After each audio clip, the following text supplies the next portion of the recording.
بسم الله الرحمن الرحیم. د ژبو او ادبیاتو څانګې درنو محصلینو او ګرانو مینوالو، د پښتو ادب تاریخ اړوند د کلاسیکي دورې دوهم درس ته مو هرکلی کوم. په ننني درس کې موږ دوهم یا کلاسیکي دورې ته یوه لنډه کتنه کوو. زموږ د ننني درس موخې دي: د دې درس تر پای وروسته به محصلین وتوانیږي چې د پښتو ادب د دویمې کلاسیکي دورې تاریخي حدود وپېژني، د دې دورې له لومړۍ دورې سره توپیرونه تشریح کړای شي، د دې دورې مهم ادبي او فرهنګي ځانګړتیاوې بیان کړي، د دې دورې ادبي پړاوونه او جریانونه وپېژني، د پښتو نثر د پرمختګ مهم پړاوونه هم په ګوته کړای شي. دوهمې یا کلاسیکي دورې ته یوه کتنه.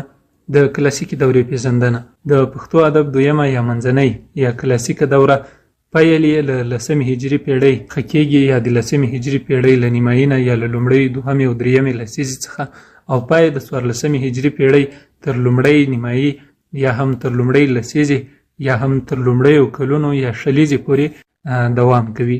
د کلاسیکي دورې توپیر له لومړۍ دورې سره: په لومړۍ دوره کې محدود اثار لیکل سوي یا پنځول سوي، لږ لیکوالې موږ او تاسې ته د پټې خزانې او تذکرة الاولیاء په مټ را رسېدلي. سرچینې پټه خزانه، تذکرة الاولیاء، تاریخي اثار او روایات دي چې په ولس کې فولکلوریک کوم روایات سوي دي یا تا ویلي ما ویلي دي، یا هم د تاریخي نورو هغو اثارو له مخې چې هغه په ادب پورې تړاو نه لري، موږ ته ځینې شواهد او اسناد راپاتې دي. د کلاسیکي دورې عمومي پرمختګ د ادب وده او پرمختګ رامنځته سوی، په هند او سیمه کې پراخ فعالیتونه ترسره سوي، د ملي او مذهبي جریانونو اغیز ده، لکه د روحاني خوشحال خټک او هوتکو دوران او احمد شاهي دوران. هغه د پړاوونه دي په دغه ادبي بهیر کې چې پښتو ادب په دې کې وده کړې ده. د ادبي پانګې زیاتوالی ده. په دغه دوره کې موږ پښتو ادب ته بشپړ دیوانونه ترلاسه سوي یا راپاتې دي چې په لرغونې دوره کې موږ نه درلودل. د فرهنګي اغیزو ونډه یا رول ده. د سیمې فرهنګي او ادبي جریانونو اغیز په پښتو ادب کړی ده، لکه هندي فرهنګ او دغه راز د فارسي ژبې او ادبیاتو هغه فرهنګي ادبي اغیز دي چې په پښتو ادب سوي. د ادبي مکتبونو رامنځته کېدل دي، لکه روحاني مکتب ده چې په هغه کې اخوند درویزه هم ورسره ملګری و، د خوشحال خټک ادبي مکتب ده، د رحمان بابا ادبي مکتب ده، هندي ادبي مکتبونه دي چې پښتو ادب کې نوي ایجاد سوي دي. شهرت او پراختیا ده. په دغه ادبي دوره کې پښتو ادب پراخه سوی، له شکلي اړخه او له معنوي اړخه په پښتو ادب کې زیاتو موضوعات پنځول سوي یا پام ورته سوی ده، او پښتو ادب ته د میراث په ډول همدغې دورې نه راپاتې دي. د ادبي اثارو پراخوالی: د اشعارو دیوانونه راپاتې دي، منظومې او منثورې کیسې په بشپړ ډول یا فولکلوریکي یا ژباړل سوي او یا هم خپله د پښتنو لیکوالو لخوا لیکل سوي کیسې او داستانونه دي. د ادبي اثارو زیاتوالی ده. په دغه دوره کې موږ په ډیره لوړه کچه یا بشپړ اثار لرو چې هم په ادبي برخه پورې تړاو لري. په ادبي برخه کې په منظومه او منثوره برخه کې دواړه برخې په بډای ډول پنځول سوي او رامنځته سوي او پښتنو ته په میراث پاتې دي. د ژبو اړیکې دي. عربي، دری او هندي ژبې هغه ژبې دي چې موږ پښتو ادب په کلاسیکه دوره کې ورسره تړل سوی دی، یا پښتو ادب له همدغې لارې غني سوی او له دغو ژبو پښتو ژبې ته ژباړې سوي، یا د پښتو ځینې روایتونه په دغو ژبو باندې خوندي سوي او لیکل سوي دي.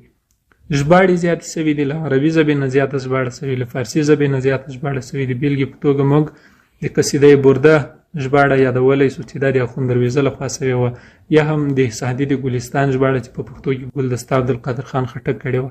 د ادبي پانګې بډاینه ده چې له دې سره له دغو ژباړو سره د پښتو ادب هغه ادبي پانګه بډایه سوې یا غني سوې ده. تاریخي اهمیت ده. په دغه کلاسیکه دوره کې پښتو ادب نږدې 3 تر 4 پیړیو دوام کړی. د سیاسي، ملي او مذهبي جریانونو اغیز ده چې په دې کې د روښان او د خوشحال خټک ادبي بهیرونه راځي.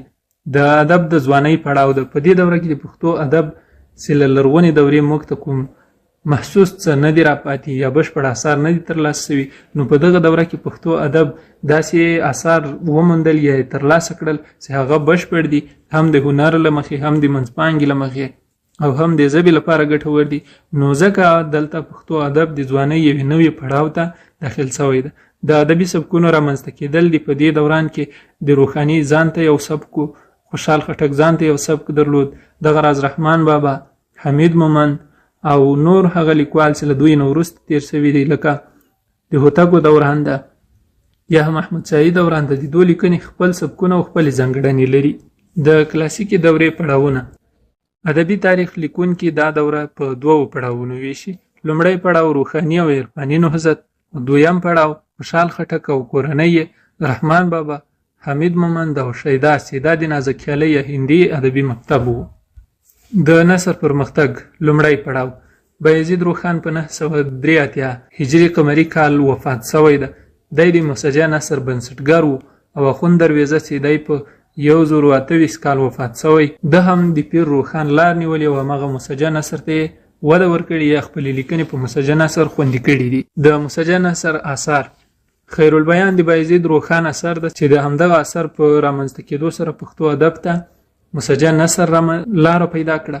بل مخزن الاسلام د د اخوند درویزه اثر ده او د خیرالبیان په مقابل کې لیکل شوی ده. دا هم په مسجع نثر لیکل شوی ده. نور نثري لیکوال ارزانی خویشکی ده. روان نثر یې لاره یا په روان نثر یې رسالې لیکلي. علي محمد مخلص ده چې د عرفاني نثر لیکلی ده. د نثر د پرمختګ دویم پړاو. خوشحال خان خټک په خپل ساده او روان نثر لیکلی، ژباړې او تالیفات یې کړي. هغه مسجع نثر چې پیر روښان رامنځته کړی و د خوشحال په وخت کې، دا بیرته په بشپړ ډول ساده نثر ته واوښته. د کلاسیکي دورې مهم نثري اثار.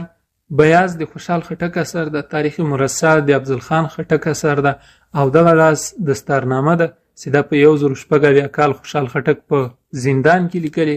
دا هم په روان نثر لیکل شوې ده. بل نثري اثر ګلدسته ده چې د عبدالقادر خان خټک د سعدي صاحب د ګلستان ژباړه کړې ده. بل هم سیرة القلب السیر ده چې دا د ګوهر خان خټک لیکنه ده.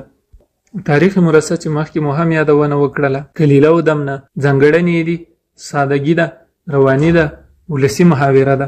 بل هم په کلاسیکه دوره کې د هوتکو دوره ده چې دا له 1119 هجري قمري کال څخه تر 1150 هجري قمري کال پورې دوام لري.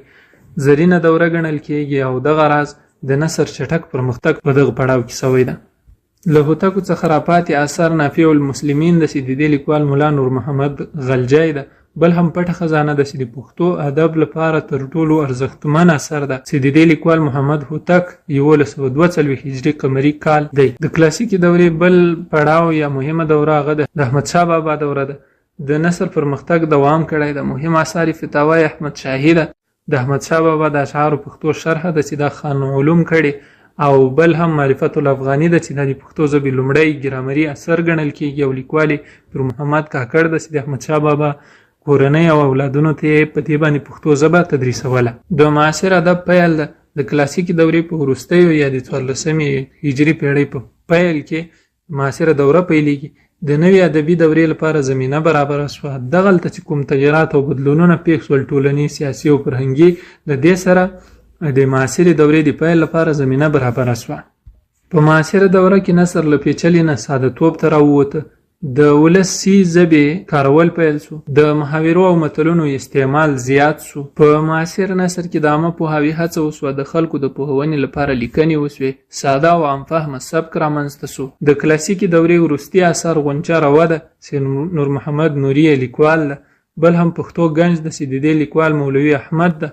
ادم خان او درخانۍ هم د پښتو ولسي ادب نقل د ستا په دې وروستیو کې د کلاسیکي دورې خوندي شوی ده. دا د پښتو کلاسیکي دورې اړوند زموږ د نن ورځې درس تر بل درسه ښې چارې که کومه پوښتنه له تاسې سره وي له موږ سره په تبصرو کې شریک کړئ. انشاءالله تاسې ته به د پښتو ادب تاریخ په بنیاد کره جوابونه درکول کېږي. الله مو روغ لره.